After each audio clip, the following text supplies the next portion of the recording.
ছোট পর্দার পরিচিত মুখ সামিরা খান মাহি অনেকদিন ধরেই ছিলেন আলোচনায়, প্রেম, কাজ আর ব্যক্তিগত জীবনের নানা গল্প নিয়ে। তবে এবার সামনে আনলেন একেবারে ব্যক্তিগত এক অধ্যায়। ভেঙে গেছে 4 বছরের সম্পর্ক। প্রেমিক সাদাত শাফি নাবিলের সঙ্গে যেটা শুরু হয়েছিল 1 বছরের বন্ধুত্ব দিয়ে, শেষ হলো দীর্ঘ আবেগে গড়া ভালোবাসার পর। সামিরা নিজেই জানিয়েছেন এই খবর। নিজের ইনস্টাগ্রামে কিছু আবেগঘন ছবি শেয়ার করে লিখেছেন, গত কিছুদিন তার জন্য ছিল চরম কষ্টের।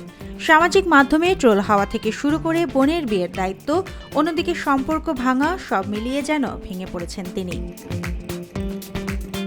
মাহি লিখেছেন, আমি ভুল করেছি, যেটা অনেককেই কষ্ট দিয়েছে।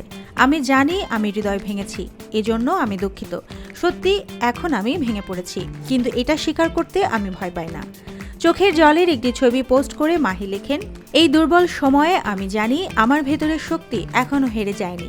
আমি কেবল ক্লান্ত, কিন্তু হার মানিনি। যদি হাসি শেয়ার করা যায়, চোখের জলও শেয়ার করা উচিত।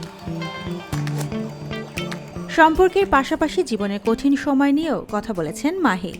লিখেছেন, জীবন সবসময় নিখুঁত হয় না, আর আজ আমার কাছে এটাই সবচেয়ে বাস্তব সত্য। ভালোবাসা, সম্পর্ক আর বাস্তবতার টানাপোড়েন। সামিরা খান মাহির এই খোলামেলা স্বীকারোক্তি যেন আবার মনে করিয়ে দেয়, পর্দার পেছনের জীবনটা আসলেই অনেক বেশি জটিল। সুবর্ণা মেহজাবিন, দেশকাল নিউজ।